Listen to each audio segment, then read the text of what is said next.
নমস্কার। গল্প চিরন্তনীতে আমার সকল শ্রোতা বন্ধুকে জানাই স্বাগত।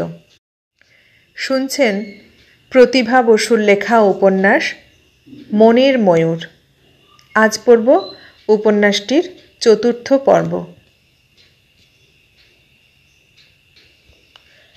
বেলা 4টে বাজতেই শালিকের টিনের ঘরে অন্ধকার নেমে এসেছে। আর একটু পরে সারা পৃথিবীতে ছড়িয়ে পড়বে সেই অন্ধকার। রাজ্যের পাখি এসে হাট জমাবে বকুল গাছের ডালে ডালে।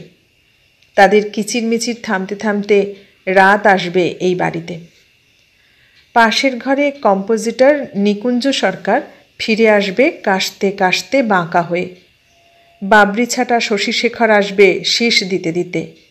ননির মা হাত মুখ মুছে চুল বেঁধে পান খেয়ে টিপ কপালে চুপচাপ দাঁড়িয়ে থাকবে গিয়ে গলির মোড়ে। কেন দাঁড়ায়? ননির বাবা নিরুদ্দেশ। তার আশায় 16 বছর আগে টিকতে না পেরে গ্রাম থেকে তল্পিতল্পা গুটিয়ে একদিন অবিনাশবাবু ভাইয়ের আশ্রয়ে এসে উঠেছিলেন। ভাই তাকে এই আশ্রয়ে রেখে গেছেন। তার 3 তলার ফ্ল্যাটের 4খানা ঘরে তাঁরই তো থাকা দায়। এতগুলো লোক ধরবে কোথায়? এই দুঃখেই তো তাড়াতাড়ি বাড়ি তুলে নিলেন জমি কিনে।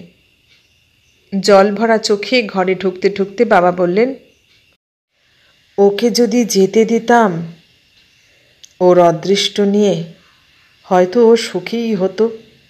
আমাকেও আজ এমন করে ভিটে মাটি ছাড়া গা ছাড়া হয়ে পথের ভিখিরি হতে হতো না, এত বড় কলঙ্কের বোঝা মাথায় নিয়ে।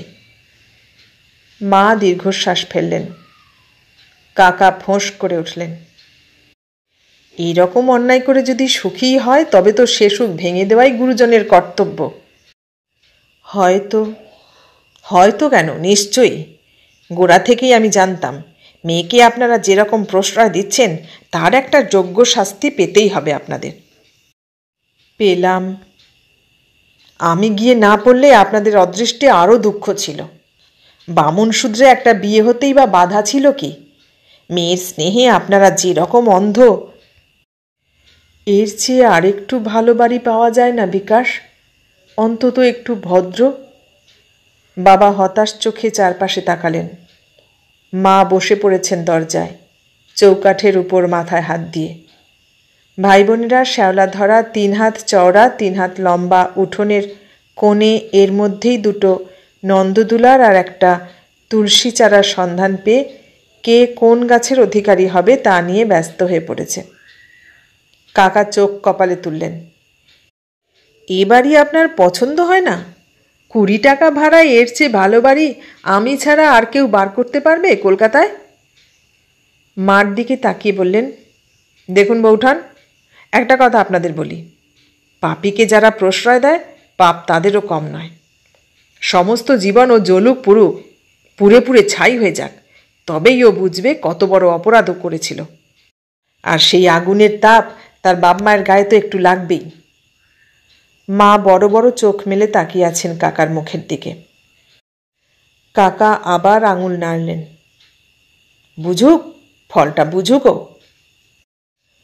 কি বুঝলাম? পশ্চিমের জানলা দিয়ে নিবে আসা সূর্যের লাল নরম মুখের দিকে প্রশ্নটি যেন নিক্ষেপ করল অনুসুয়া। একটা মৃদু হাসির রেখা ফুটল মুখে। ভোর হলো। নিটোল একটি সোনালি সকাল। সমুদ্র থেকে নির্যাস টেনে ঠান্ডা বাতাস ছড়িয়ে পড়ল মিস্টার রায়ের রঙিন বাগানে, ঘরে, দরজায়, জানলার পর্দায়। সবুজ ঘাসে হোস পাইপ দিয়ে জল ছিটানো হলো, আর মাটির বুক থেকে বেরিয়ে এলো কচি দুর্বার আদিম গন্ধ। 7টি রং খেলা করল সমুদ্রের বুকে। তারপর দপ করে প্রকাণ্ড হীরের বল উঠে এলো ভেতর থেকে। পূবের জানলা দিয়ে মিঠে রোদ এসে আদর করল মিস্টার রায়ের পাতলা তামাটে চুলে। গোলাপি রঙের ছিটে লাগলো আলমারির আয়নায়, ড্রেসিং টেবিলে, নতুন ঝকঝকে বার্নিশ গন্ধ ঘরের মেঝেতে, কাশ্মীরি গালিচার লাল গোলাপে। সারা রাত জেগে থেকে এই তো একটু ঘুমিয়েছেন, একটু তন্দ্রা, এর মধ্যেই সকাল হয়ে গেল। পায়ের উপরকার সিল্কের বেড কভারটা ঠেলে আড়মোড়া ভাঙলেন তিনি। মাথার কাছে কজি ঢাকা চায়ের উপর দৃষ্টিক্ষেপ করলেন একটু। তারপর পায়ে পা ঘষে আবার চোখ বুজলেন। একটু আরাম।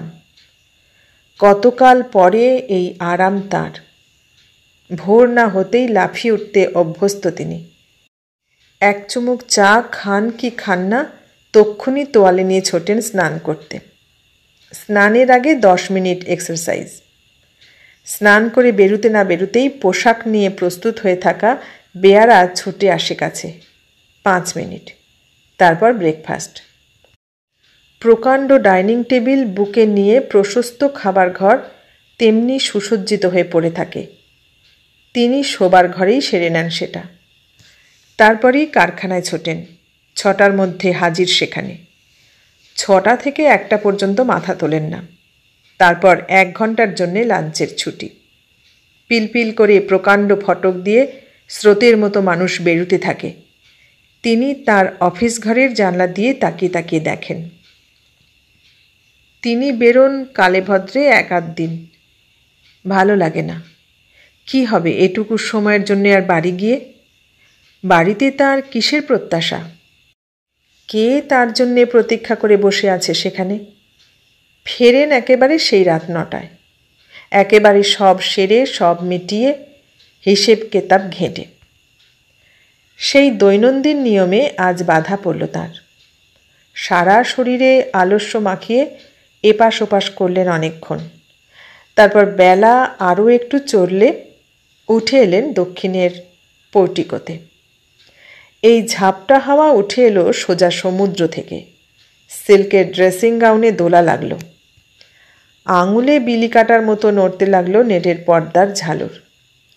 সাদা দুধের মতো মার্বেলের মসৃণ মেঝেতে লম্বা ছায়া পড়ল। কত শখ করে তৈরি করেছেন এই অর্ধচন্দ্র, শেকলে ঝোলানো বারান্দা, কত খরচ করে মার্বেল আনিয়েছেন জয়পুর থেকে। কিন্তু কি আশ্চর্য, এই বারান্দায় কবে তিনি আর এমন নিশ্চিন্ত মনে এসে দাঁড়িয়েছেন এর আগে? কই, মনে তো পড়ে না। হঠাৎ যেন মনে হলো এ বারান্দাকে তিনি আজই সর্বপ্রথম প্রত্যক্ষ করলেন। আজই মাত্র বুঝতে পারলেন এ বারান্দা তার কত সুন্দর। সমস্তটা আকাশ এখানে কৃতজ্ঞতার মতো লুটিয়ে পড়েছে। আকাশের নীল ছায়া তার তুলো পেঁজা মেঘ নিয়ে ছড়িয়ে আছে সমুদ্রের বুকে। স্পষ্ট দেখতে পাচ্ছেন তিনি এখানে দাঁড়িয়ে।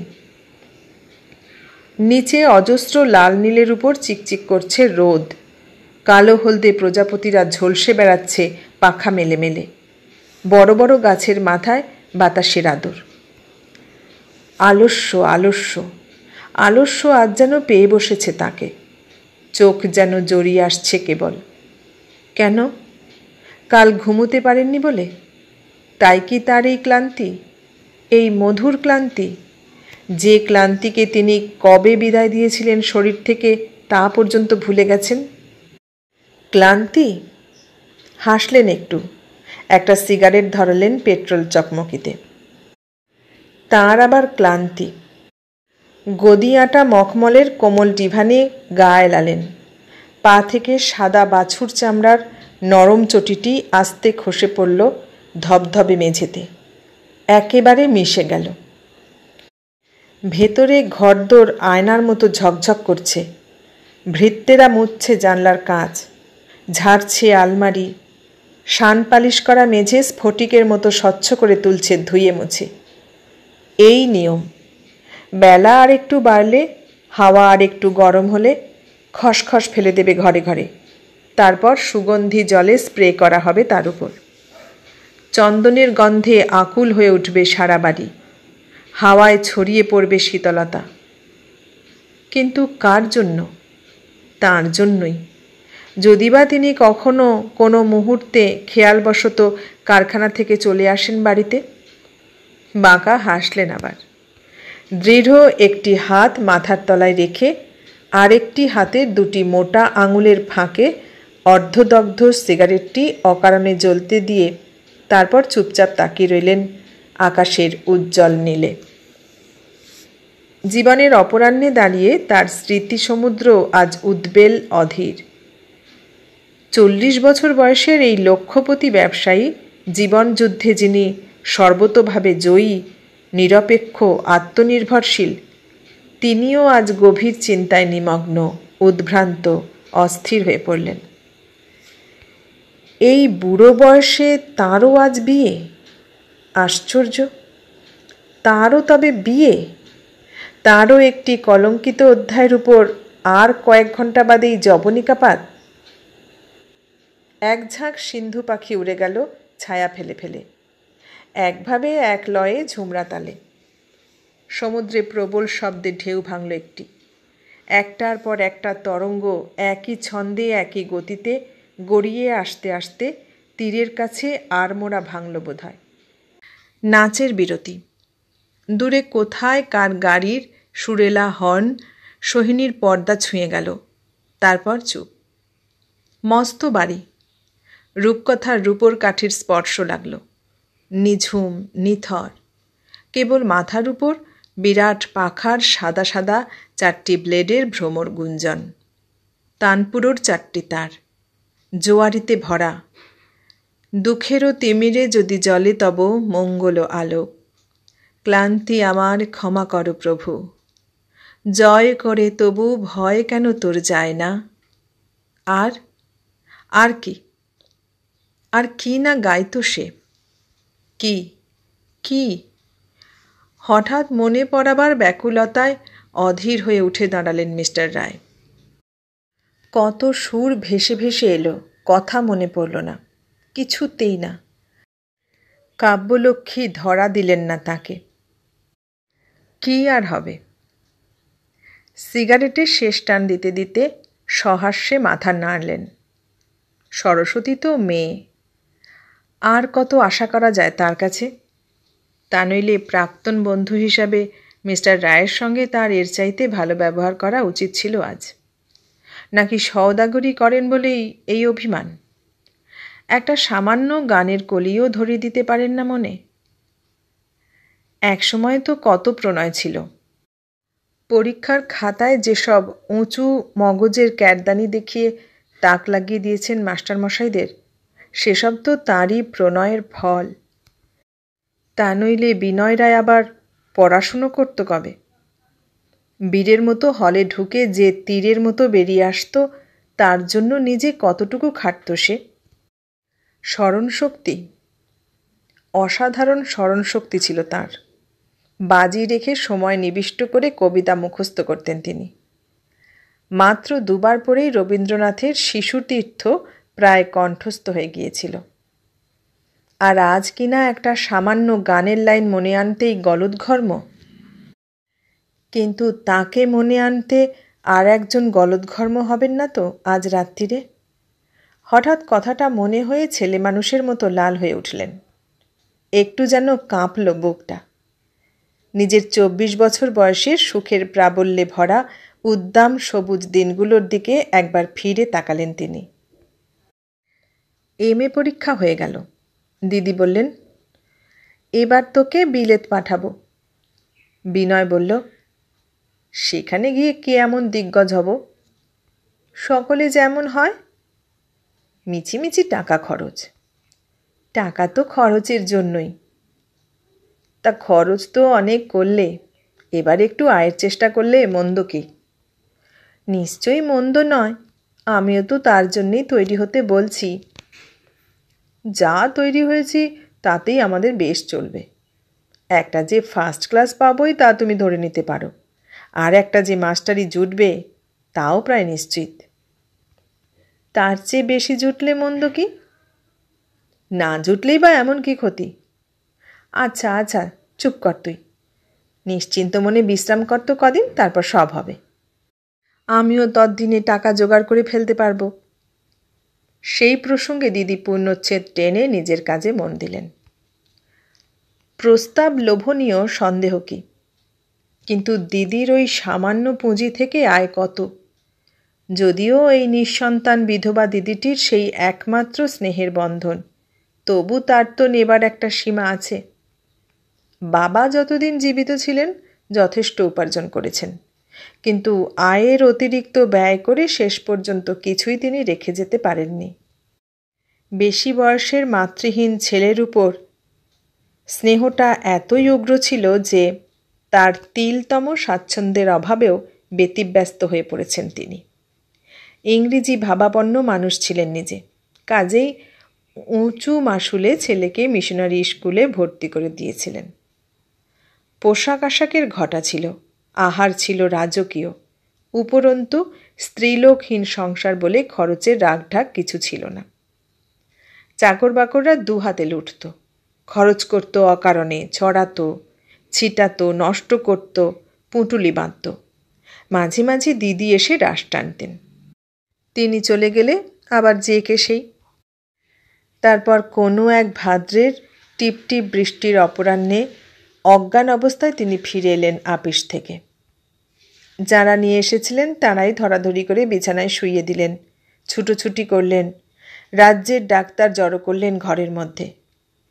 আর 15 বছরের বালক বিনয় ছলছল আনত চোখে বসে রইল চুপচাপ পায়ের তলায়। বেলা 3টে থেকে সমানে হাঁপিয়ে রাত 10টায় থামল তার গাড়ি। তিনি পৌঁছলেন তার শেষ গন্তব্যে। তিনি স্থির হলেন। এর মধ্যে একবারের জন্যেও চোখ খুললেন না, একটু নড়লেন না, এক ফোঁটা ওষুধ নিতে পারলেন না ভেতরে। কেবল নিঃশ্বাস প্রশ্বাসের প্রবল উত্থান পতনে নাকের একটা পাশ ফেটে গেল। শিহরিত হয়ে দুহাতে মুখ ঢাকল বিনয়। তারপর দিদি, রোগা পাতলা ছিপছিপে ছোট্ট মানুষ, ফুটফুটে ফর্সা, টেলিগ্রাম পেয়ে তক্ষুনি ছুটে এলেন। শূন্য ঘরের দিকে তাকিয়ে হোঁচট খেলেন চৌকাঠের উপর, চোখে জল ভরে এলো। কাপড় ছাড়বার অছিলায় দরজা বন্ধ করলেন ঘরে। মাত্রই কয়েক মিনিট, তারপরই ঈষৎ ফোলা ফোলা চোখে শান্ত মুখে বেরিয়ে এসে মন দিলেন বিধি ব্যবস্থায়। মৃত্যু তো তাঁর জীবনে নতুন নয়, মৃত্যুর সঙ্গে তার আবাল্য সম্বন্ধ। মা মারা গেছেন 15 বছর বয়সে, তারপর 2টি সন্তান গেছে, ও অবশেষে 22 বছর বয়সে সব স্বাদ আহ্লাদ চুকিয়ে, সব সুখ সাপটে নিয়ে স্বামীও ফাঁকি দিয়ে গেছেন তাকে। অতএব মৃত্যুতে তার ভয় কি? তাছাড়া শোক করবার সময় বা কোথায়? বিনয় আছে না? তিনি অধীর হলে সে স্থির হবে কেমন করে? ওই তো তার এক ফোঁটা আশা, অবশিষ্ট আকাঙ্ক্ষা। ও ছাড়া আর কি রইল তার এখন? ওকে রক্ষা করাই তো সবচেয়ে জরুরি কথা। অতএব 11 দিনের দিন ছোট একটি অনুষ্ঠান করে বিনা আড়ম্বরে শোককে তিনি বাড়ি থেকে বিদায় দিলেন। কেননা বিনয়ের সে বছর ম্যাট্রিক পরীক্ষা। বরাবর সে ক্লাসে ফার্স্ট হয়েছে, মাস্টাররা আশা করেছেন তাকে নিয়ে। এ সময় এসব হাঙ্গামায় শরীর মন নষ্ট করলে সব নষ্ট হবে। 15-16 বছরের কাঁচা হৃদয় থেকে যেন একেবারে উচ্ছেদ করে দিলেন পিতৃশোকটা। স্নেহে যত্নে কৌশলে ভালোবাসার উষ্ণতায় জুড়িয়ে দিলেন আগুন। কি যে হলো আর কি না হলো ভালো করে বুঝতেই পারল না বিনয়। দিদি রইলেন কাছে, সর্বতোভাবে গ্রহণ করলেন তাকে। পরীক্ষা হয়ে গেল, লম্বা ছুটি কাটল গড়িয়ে গড়িয়ে, তারপর কলেজ। দেশে ছোটোখাটো তালুকদারি আছে দিদির, অতএব এবার না গেলে আর চলে না। অতএব উঠল বাড়ির পাট। কতকালের কত স্মৃতি বিজড়িত এই তাদের একতলা বাড়িটি। এই ছেড়ে হস্টেল, বুকের ভেতরটা মুচড়ে উঠল। কিন্তু উপায় কি? সত্যি বলতে দিদি চলে যাবার পরেই প্রথম সে ভালো করে উপলব্ধি করল পিতৃবিয়োগের দুঃখ। যে ফাঁক অত্যন্ত যত্নে দিদি এতদিন ভরাট করে রেখেছিলেন, তা যেন হঠাৎ তাকে গিলে খেতে চাইল। কি সুখ নতুন কলেজে! স্কলারশিপ না পেলে কি হতো? বন্ধুবান্ধবের প্রয়োজন কি জীবনে? দুঃখ ছাড়া চারদিকে তাকিয়ে কয়েকদিন পর্যন্ত যেন আর কিছুই দেখতে পেল না সে। সব শূন্য, সব ফাঁকা, বেঁচে থাকাটাই মস্ত ভার। কিন্তু তাই কি? ভাবলেন মিস্টার রায়। সেই দুঃখ মুছে ফেলতে তার সেই ছোট ছেলেটির কদিন লেগেছিল? নতুন ডালে কচি পাতা জন্মাতে কতটুকু সময় অপব্যয়িত হয়েছিল তার? হায় রে বালক, সব ভুলে সব মুছে কবে একদিন তোমার মন ডানা মেলল আকাশে, তা তুমি টেরও পেলে না। কৈশোর ডিঙিয়ে যৌবনের সিংহদ্বারে এসে থরথরিয়ে কেঁপে উঠলে তুমি। ফাল্গুন ঝিরঝির করে হাওয়া দিল, বসন্ত এলো জীবনে। 17 পূর্ণ করে 18 পা দিল সেই বালক। উন্মিলিত যৌবন তাকে এক অপরূপ রহস্যের দরজায় এনে পৌঁছে দিল। আর তার দিদি, তিনি তো তারই ইচ্ছার ছায়া। তার আনন্দের উপকরণ জোগানোই তো তার জীবনের একমাত্র সার্থকতা। টাকা চাই? পাঠাচ্ছি। ছুটিতে বাইরে যাবে? নিশ্চয়ই। কয়েকজন বন্ধু নিয়ে গ্রামে আসতে চায়? আসুক না। এই ছুটিতে তার দিদিকে চাই কলকাতায়? বেশ তো, ভালো দেখে ভালো পাড়ায় বাড়ি নাও একটা। তারও যেমন আবদারের সীমা নেই, দিদির তেমন পূরণের ক্ষমতাও অসীম। একটা পাখির পালকের মতো হালকা হাওয়ায় ভেসে যাওয়া সব দিন, ভেসে যাওয়া গান। 6 বছর যেন 6টা পলকের চাইতেও দ্রুত। কিন্তু আর কত? মনে মনে এখানে ওখানে চাকরির উমেদারি করতে করতে ভাবল বিনয়, এবার আমিই হব দিদির অভিভাবক, দিদির কর্তা। ছোট্ট তালুকের মস্ত অংশ খসে গেছে এই 6 বছরে, তা এবার ভরে তুলব যত্ন করে। কিন্তু দিদি নিজের ইচ্ছেতে একেবারে দৃঢ় হয়ে রইলেন। বিনয়ের আপত্তি কানেই তুললেন না। সামান্য একটি ভ্রুকুটিতেই তার সব যুক্তি থামিয়ে একখণ্ড জমি বিক্রির চেষ্টায় লোক লাগালেন দিকবিদিকে। বললেন, সর্দারি করিস নে তো বিনু, চুপচাপ কাছে থাক কদিন, তোর টাকার জোগাড় হয়ে গেল বলে। ততদিনে আমি মস্ত চাকরি নিয়ে তাক লাগিয়ে দেব তোমাকে। তবু বিনয় মাথা নাড়ল। সেই আশাতেই তো আমি বসে আছি। গভীর স্নেহে তিনি ভাইয়ের মাথায় হাত বুলোলেন। এরই মধ্যে কোনো এক দুপুরে দিদির তাড়নায় বড্ড বেশি খেয়ে প্রাত্যহিক নিয়মে একখানা বই মুখে নিয়ে অলস বেলা কি করে কাটবে এমন একটি আধ্যাত্মিক বিষয় যখন নিষ্ক্রিয় মগজকে কিঞ্চিত খাটিয়ে নিচ্ছিল বিনয়, এমন সময় ঘরের মধ্যে একটি মৃদু সৌরভ ছড়িয়ে পড়ল। চমকিত হল সে। দিদি বাড়ি নেই। তিনিও তার প্রাত্যহিক নিয়মে পাশেই জ্ঞাতি ভাসুরের বাড়ি সুখ দুঃখের কথা বলাবলি করতে গেছেন সমবয়সী ননদজাদের সঙ্গে। বই থেকে বিনয় চোখ সরাল। দরজার কাছে একটি ছোট ছেলের হাত ধরে ঈষৎ আনত হয়ে দাঁড়িয়ে আছে একটি মেয়ে। তার খোলা চুলের একটি পাকানো গুছি কাঁধের উপর দিয়ে বুকের কাছে এসে ছড়িয়ে আছে। কালো পাড় ঢাকাই শাড়ির আঁচলের তলায় রঙিন সুতোর কাজ করা পাতলা ব্লাউজ। ঘেমেছে গরমে, রোদ লেগেছে মুখে, ফর্সা গাল লাল, কপালে বিন্দু বিন্দু ঘাম। জ্যাঠাইমা বাড়ি নেই? একটি পাখি ডেকে উঠল ঘরের মধ্যে। তাড়াতাড়ি উঠে বসল বিনয়। হ্যাঁ, এই একটু আসুন না আপনি।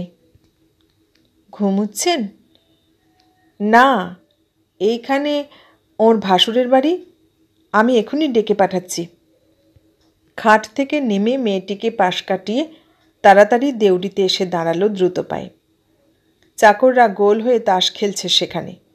মামাবাবুকে দেখে সচকিত হয়ে উঠল তারা।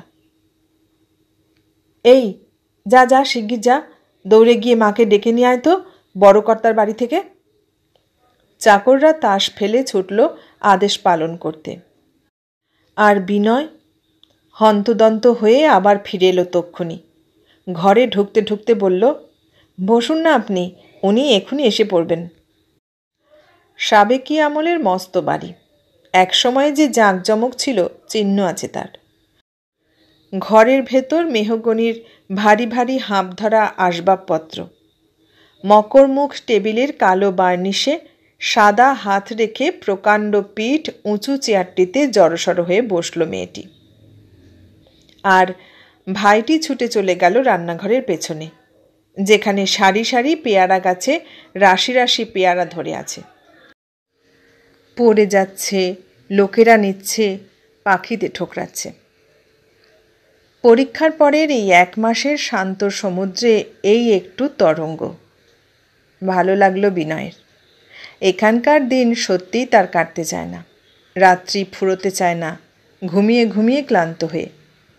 বইপত্র সে যা নিয়ে এসেছিল কবে তা শেষ হয়ে পুরনো হয়ে গেছে।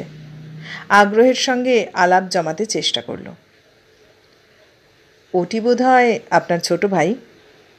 হ্যাঁ। খুব মিল আছে কিন্তু। মুখ নিচু করে হাসল মেয়েটি। আপনার বাবাকে আমি চিনি। ও, আপনাকেও একবার দেখেছিলাম কালীবাড়ির থিয়েটারে। তখন আপনি ছোট ছিলেন, 2-3 বছর আগের কথা বলছি। একদিকের কালো ধনুকের মতো ভুরু একটুখানি বেঁকল। বোধহয় ছোট কথাটা মনোমতো হলো না। আপনার বাবা ভালো আছেন? হ্যাঁ। আমাকে বোধহয় আপনি? হ্যাঁ, জানি। আমিও আপনাকে দেখেছি। আপনিও তখন। পাল্টা জবাবটা দিতে গিয়েও থামল। তারপর দুজনেই খানিকক্ষণের জন্য চুপ। গ্রামের নিস্তব্ধ দুপুর ঝুলে রইল মাঝখানে। মুখোমুখি এমন নির্বাক হয়ে বসে থাকতে একটু বিব্রত বোধ করল বিনয়। কিন্তু কী বা করা, ভাবল সে। অপরপক্ষ যদি এত নিষ্পৃহ হয় তাহলে একা সে আর কত আলাপ উদ্ভাবন করতে পারে। একবার তো ভদ্রতা হিসেবেও ওর 2-1টা প্রশ্ন করা উচিত। কিন্তু সে নির্বিকার। অগত্যা বিনয়ই আবার কথার অবতারণা করল। দিদির কাছেও আপনার কথা আমি অনেক শুনেছি। আমার কথা? হাসল সে। মুহূর্তের জন্য একবার তাকালো বিনয়ের মুখের দিকে। বিনয় চোখ ফিরিয়ে নিল। হাঁপাতে হাঁপাতে দিদি এসে পৌঁছলেন। গা থেকে সিল্কের চাদরটা খাটের বাজুতে রাখতে রাখতে বললেন, ও মা, তুই? যেরকম করে গিয়ে খবর দিয়েছিস ভাবলাম না জানি কি। কাছে এসে মাথায় হাত রেখে দাঁড়ালেন। কি রে অনুসুয়া? মা পাঠিয়ে দিলেন। চেয়ার থেকে সে উঠে দাঁড়ালো। কেন? আজ বিকেলে আপনারা যাবেন। বস বস, কিন্তু ব্যাপারটা কি শুনি দেখি। অনুসুয়া একখানা চিঠি দিল হাত বাড়িয়ে। যেতেই হবে। চিঠিটা পড়তে 1 মিনিটও লাগলো না। দিদি খুশি গলায় বলে উঠলেন, উমা, এর মধ্যেই 16 বছর পূর্ণ হলো নাকি তোর? তুই এলি কবে পৃথিবীতে শুনি? সস্নেহে তাকে আদর করলেন। তারপর বিনয়ের দিকে তাকিয়ে বললেন, এই দেখ বিনয়, আমাদের গ্রামের সেরা মেয়েকে দেখ। অবিনাশবাবুর বড় মেয়ে, বলিনি তোকে? অনুসুয়া কুণ্ঠিত মুখে হাসল। ওর মা আর আমি এই গ্রামে একই দিনে বউ হয়ে এসেছিলাম। দিদির গলা একটু গম্ভীর হলো। অবিনাশবাবু আর উনি একসময় বিশেষ বন্ধু ছিলেন। সে তো আজ সবই গল্প কথা। হ্যাঁ, কটার সময় যেতে হবে রে? একটু তাড়াতাড়ি যেতে বলেছেন মা। আর আর ওকেও মা বিশেষভাবে। আপনি আপনি যাবেন কিন্তু? বিনয়ের হয়ে দিদিই বললেন, হ্যাঁ হ্যাঁ, যাবে বই কি, নিশ্চয়ই যাবে। একটু পরেই অনুসুয়া চলে গেল। বিনয় আবার বিছানায় এলালো বই নিয়ে। দিদি পাশে বসে সেই প্রসঙ্গেরই জের টানতে লাগলেন। অতি সুন্দর পরিবার, বুঝলি? অনেকবার শুনেছি। গ্রামে এই একটা বাড়ি যাদের সঙ্গে একটু মেলামেশা করা যায়। বিনয় পাশ ফিরল। যাবি তো, দেখবি বাড়িটি যেন একখানা ছবি। বাগান, পুকুর সব যেন সাজানো। জমি জমা তো কিছু নেই। সম্পত্তির মধ্যে ওই তো কয়েক বিঘে জমির উপর একটা দালান। অথচ এমন সুন্দর করে রেখেছে, দেখলে আমাদের এসব বাড়িকে একটা আঁতুড় ঘর মনে হয়। অথচ এই দেখ, আমার শ্বশুর তো এ অঞ্চলে একটা সোজা ধনী লোক ছিলেন না। এত বড় বাড়ি গ্রামে আর কটা আছে? অতিথিশালা, নাট মন্দির, পূজা মণ্ডপ। হাতের বইটা বন্ধ করল বিনয়।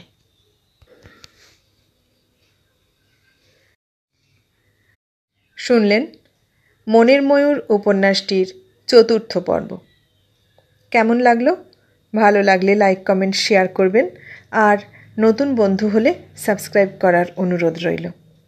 সবাইকে অনেক ধন্যবাদ জানিয়ে আজ এখানেই শেষ করলাম।